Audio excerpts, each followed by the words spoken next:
Hi, hello. Hope you're having a lovely day so far. Today, in honor of me finally sending out the full version of Potentia to beta readers, we're going to be talking about how to actually finish your book.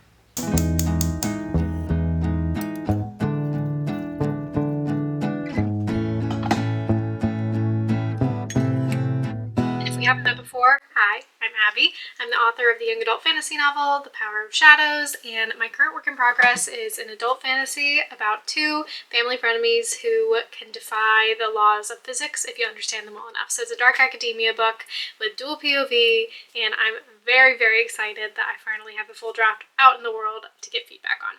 And with this current book, I started it about 3 years ago. That's when I initially had the idea, and it's gone through many, many iterations since then, but I felt like I was just lost in a limbo of mood boards and ideas and revising things and changing the world building and completely even scrapping drafts and starting over and just thousands and tens of thousands of words getting lost in the fray, and I never actually just got to the end of a single draft. So this video is kind of all about how I 30 days ago decided that I'm actually just going to finish it and got it to a state where it was ready to get feedback. And I have 7 tips today about how I did it, the things I thought that were most useful, and how I think you could apply those to your own writing. And if you're interested in seeing the rules I set out for myself and what my perspective was like before I started this 30-day challenge, then I have an entire video up there, and I actually vlogged the entire process. So if you want to see kind of the roller coaster of emotions throughout, then that's up there. But before we get any further, let's just dive into tip 1. So tip 1 is to track it.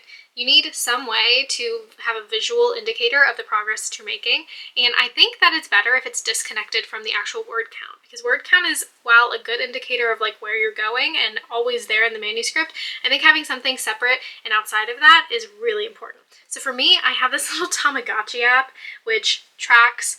I originally used it for step count, and so that tracks, if I hit my step count every day, but then I added new Tamagotchi for writing, and now I'm on a 36-day streak where every single day I have done at least one thing to progress my manuscript forward in some way, shape, or form, whether that's editing, whether that's adding or deleting scenes, and there's a lot of different options for how I could track this, right? I could have it kind of be the time, which I've tried before, saying like 5 minutes a day I'm going to write, and I have it a timer, and I either hit the timer or I don't.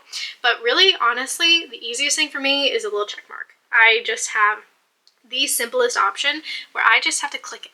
As long as I did literally something to move the progress forward, then I can click it and I'm done and I've moved my streak forward. You probably heard before the importance of gamifying things and how that makes it so much easier to track things. I mean, just look at Duolingo and how much easier it is now that there's a streak and little rewards and things. But honestly, seeing it implemented in my writing was so important. And really, I think the most important thing was the disconnect between the actual word count and this, because looking at the word count feels like a much bigger ask. Like having to add 1,000 words or seeing that I only add 20 words in a day has a lot more emotion attached to it than just checking it and saying, okay, I did something today, whether or not it was, completely revamping my manuscript, adding like 10,000 words. I at least did something and I at least moved the needle forward in some way.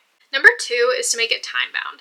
Now, there's a reason that NaNoWriMo, the November Writing Challenge, is so popular, because it really forces people to kind of implement all of these different tips I'm going to say later, but really to have a time crunch in some way, shape, or form, whether it's self-imposed or whatnot. So the reason that I picked 30 days is I just wanted something to be done, right? Whether or not I actually hit the goal, I wanted to have some difference in the beginning of the 30 days and the end of the 30 days, because I feel like life had just been kind of continuing, and with all of the different demands, I know that if you're not a full-time writer yet, like I'm not, then there's so many different things happening in life, and so it can be easy to let your writing kind of fall by the wayside, or say, oh, I'm still working on it, and then not actually see tangible progress. So at least gives you a point where you say, at the end of this, I'm going to check in and see what difference these different strategies that I put into place made in my writing. Number 3 is to publicize it. Now, you don't necessarily need to do it like I did and tell the whole world on social media, but at least telling a few different people. Having accountability partners is a big difference, and not just accountability partners, but people who will actually check in and like ask how it's going, so that you have to say it to somebody. Whether or not they do actually ask, I think just the idea that people know you're doing this and know that, at the end of whatever time frame you set for yourself, you're going to have to report some sort of progress or whatever happened. I think that gives you just a little extra push on the days that you really don't want to do anything to get out of bed and make something happen. Number 4 is to identify the smallest effort. So what is literally the bare minimum thing that you could do every single day? If you were like lying on your deathbed, you could absolutely do this. There was one day during this challenge where I was so violently hungover. I don't drink. I'm not a big drinker. I do not like normally do that, but I was so hungover I barely wanted to stand, let alone do anything, but I still managed to edit some scenes and keep moving that needle forward so I could check off my little bird and I could keep going, right?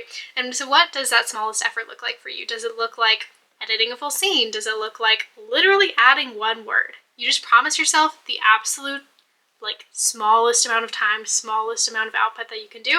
And then as long as you do that, you get to check it off. And some days you might feel like doing more and some days you might not. But either way, just move that needle forward every single day. It makes a big difference. Number 5 is writing sprints. Now I know that this is a very like heavily used topic within the writer kind of community, and everybody loves a good writing sprint, set a timer and actually write, but I think people kind of ignore what the actual beauty of it is. It's the same thing as Pomodoro technique, if you've heard of that, where you set a 25-minute timer and you say, okay, I'm just going to do for this and I'm going to take a 5-minute break, right? But just saying, okay, no matter what, I'm going to be sitting here with my laptop open, staring at it for 5, 10, 20 minutes. And, whether I write or not, I'm going to be sitting here in this chair for that amount of time.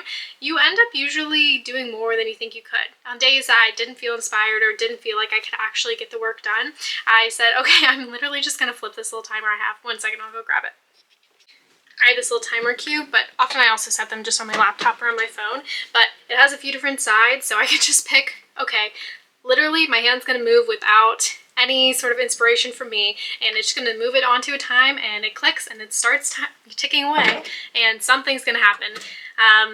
Either I'm going to sit here and meditate and zone out on my paper for 20 minutes, or I'm going to put some words down, and usually it's always the latter, no matter how uninspired I feel. Number 6 is about the importance of your environment, and not just your environment, but finding an environment that works for you. So a lot of writers like different things. I love working from a coffee shop. It's one of my happy places. I like having people bustling around me.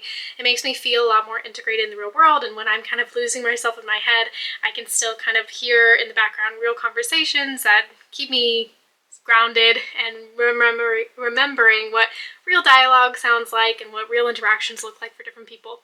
But for some people that's overwhelming, and for some people they much prefer a library that's really quiet or things like that. I kind of like all of them. I like just changing up my scenery, but finding out what place and what scenario gets you into the zone the fastest. Whether it's having a little ritual, like I make a tea kind of every time I sit down to write, and that kind of brings me back into the space where I know, okay, I'm going to start writing. My muscle memory is kicking in.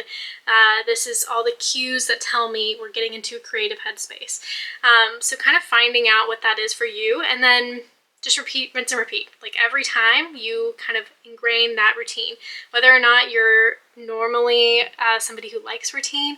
I'm not a huge routine person, but I think whoever you are and whatever kind of writing style you like, having some sort of cues. I don't write at the same time every day. I don't wake up at 5 a.m. and have like a big routine, but having some small cues that tell you to get into the mood and to get into the headspace, that can be really helpful. And then finally, the last one, which is probably the most important, but it's a little bit of tough love, is that this kind of needs to be your number one priority. There are so many competing demands in life, especially for those of us who aren't lucky enough to be full-time writers yet. I mean, I have a full-time 9-to-5 job. I like doing YouTube. I like doing TikToks and small things and hanging out with my friends and family and all of these different things in life.